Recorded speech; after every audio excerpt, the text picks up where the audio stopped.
Dieu nous parle. Chaque jour, Charles et Carole vous présentent la leçon de l'école du sabbat.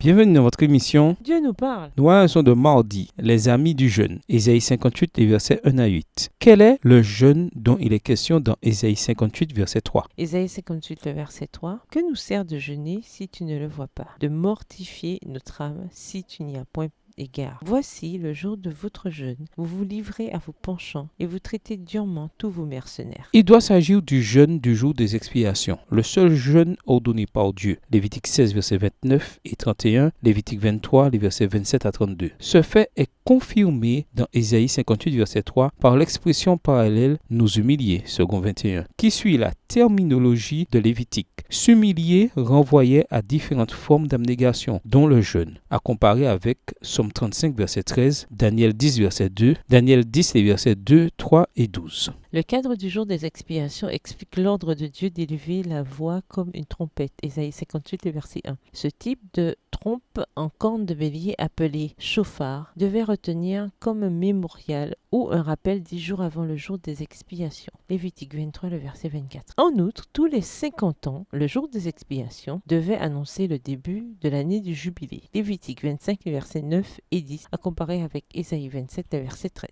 Lisons Ésaïe 58, verset 3 à 7.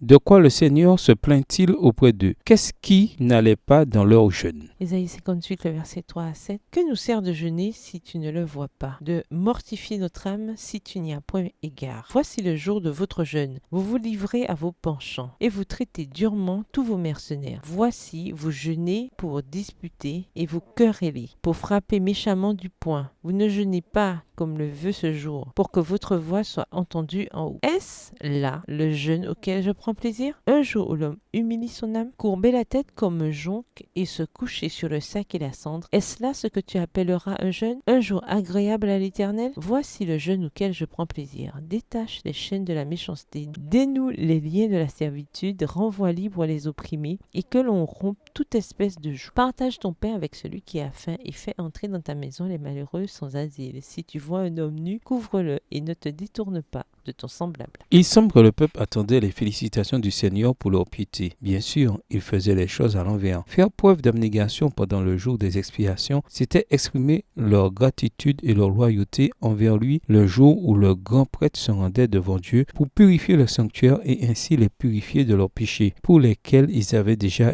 été pardonnés. Lévitique 16 à comparer avec le chapitre 4 de Lévitique. Leurs actions auraient dû être inspirées par leur gratitude envers le Dieu qui les avait sauvés au jour du jugement et non en vue d'obtenir l'approbation de Dieu pour leur piété et leur dévotion. Après tout, ce sont les péchés du peuple qui avaient souillé le sanctuaire de Dieu. Ils devaient être purifiés par le sang qui était versé à cause de ce qu'ils avaient fait. L'une des leçons cruciales qui ressort de ces textes renvoie à la différence entre se contenter d'être religieux et être un véritable disciple du Christ. De quelle manière, en tant qu'individu, courons-nous le même danger que ceux présentés ici, qui est de croire que nos rituels religieux montrent en quelque sorte que nous suivons vraiment le Seigneur comme il nous le demande. Au revoir. Et à demain si Dieu veut.